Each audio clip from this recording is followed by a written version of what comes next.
যাকে নায়ক করতেন তারা কখনো ভিলেন করতেন না, যে কাটটি পড়ে যাবে, ভিলেন করেন না। এবং চুপি চুপি দর্শকের এক্সপিরিয়েন্স নেওয়াটা, তাদের যে উল্লাস, তাদের যে আবেগ উল্লাস, সেগুলো এক্সপিরিয়েন্স করা, এটা টেস্ট ডিফারেন্ট।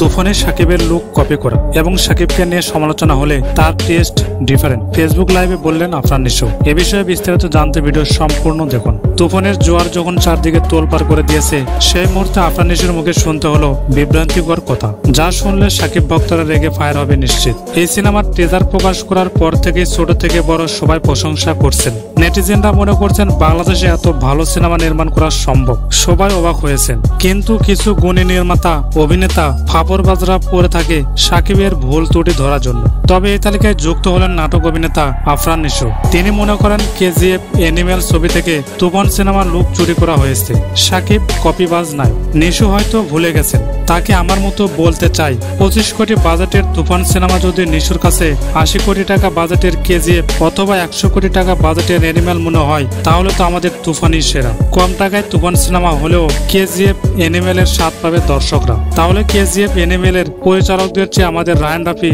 সেরা পরিচালক, কম টাকায় মাস্টারপিস সিনেমা বানাতে পারে। তাহলে প্রিয় দর্শক, তুফানের টিজার আপনার কাছে কেমন লেগেছে জানিয়ে দিন নিচের কমেন্ট বক্সে।